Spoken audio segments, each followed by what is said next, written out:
자, 김주의 나이는 공식적으로 알려진 것은 없습니다만 10대 초반 정도로 추정이 되고 있는데 후기자 수업을 하기에는 너무 이른 것 아닌가 싶기도 하거든요. 북한이 서두른다고 봐야 할까요? 예, 그렇습니다. 김주애가 사실 이제 2012년 12월 달에 그 이설주가 그 배가 이렇게 불룩하게 나왔던 것이 이제 홀쭉해지는 어떤 현상을 보고 이 시기쯤에 이제 출산을 한 것으로 이제 추정을 하고 있습니다. 네. 그래서 한국의 일단 나이로 본다면은 이 10대 한 중반 정도가 지금 볼 수 있습니다. 그러니까 13살에서 15살까지 정도로 볼 수 있는데요. 사실 이 정도 나이로 그 후계 수업을 받는다는 자체가 사실상 아주 이례적인 것이죠. 그러니까 실제 이게 후계 수업인지 아니면 실제 후계 수업으로 착시를 일으키기 위한 일종의 하나의 위장적 어떤 전술, 심리전적인 요소인지는 우리가 좀 고민이 필요합니다. 그러니까 판별이 네. 식별이 필요한 것이죠. 그런데 일단 이 나이 자체로만 본다면은 후계 수업을 하는 기존의 어떤 패턴으로 본다면 정상적이지 않습니다. 기존에 김일성에서 김정일 또 김정일에서 김정을 넘어왔던 후계 구도는 대체적으로 이런 공개되지 않은 상태에서 긴 기간 이루어졌던 것이 맞습니다. 그래서 네.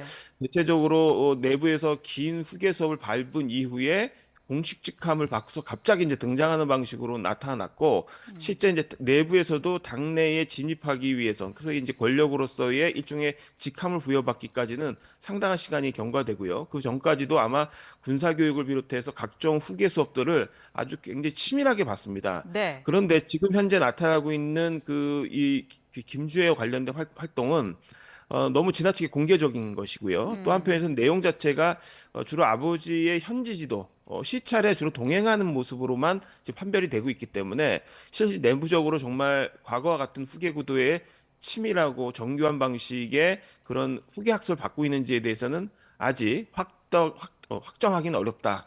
그렇기 때문에 상당히 제한적인 방식으로 이루어지고 있다. 그래서 이것이 과연 후계 수업을 서두르고 있다라고 봐야 되는 것인지 네. 거기에 대한 의문은 남아 있습니다. 다만 이렇게 이제 자꾸 어린 나이에 김주애를 노출시킨다는 자체는 한국이 또는 국제사회가 이게 후계 구도가 아니냐라고 의문을 갖게 되거나 아니면 거기에 대해서 일종의 프레임을 설정하게 되는 것이 북한에 대한 일종의 안 좋은 여러 부정적 이미지를 희석시키는 저 이제 시점을 다른 곳으로 돌리는 방식이죠. 네. 프레임을 돌리는 방식의 심리전적 효과를 노린 것이 아니냐라고도 볼 수 있을 것 같습니다. 네. 자, 후계자 수업을 받는 인물이 여성이라는 점도 이례적인데 북한 군부 등 내부적인 반발이 있을 가능성도 있지 않습니까?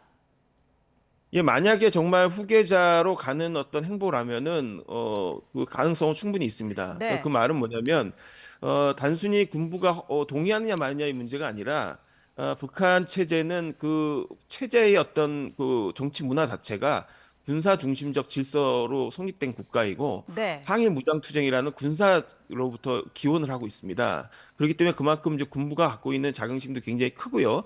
또 하나는 최근에 핵미사일 고도화를 하면서 핵무기에 대한 지휘 통제 체계에 대한 중요성이 굉장히 커졌습니다. 그렇기 네. 때문에 전군을 지휘해야 되는 최고 사령관으로서의 군사적 지위를 갖고 있어야 되고 실제는 거기에 대한 능력도 있어야 되고요. 또는 핵무기를 통제해야 되는 지휘 통제에 대한 그 능력도 가지고 있어야 됩니다. 그런데 과연 이제 군사 경험이 전무한 또 그리고 실제 이제 여성이라는 어떤 북한 내에서의 군사 문화하고는 좀 동떨어진 어떤 좀 성별 이런 부분들이 과연 군이 동의할 수 있는 수준의 어떤 그 후계자로서의 위상을 가질 수 있느냐 확보할 수 있느냐 김정은 역시도 상당 기간의 군부에 대한 다양한 그 숙청 작업과 그다음에 좌천 작업을 통해 가지고 긴 기간 동안에 이 권력을 장악하는 데 공을 들였던 만큼 네. 과연 이제 김주애가 여성으로서 그런 것들을 수행해낼 수 있느냐 그리고 항해무장 투쟁이라는 군사 문화와 과연 상징적인 코드를 결합시킬 수 있느냐 이런 여러 가지 과제를 안고 있다라고 봐야겠습니다. 네.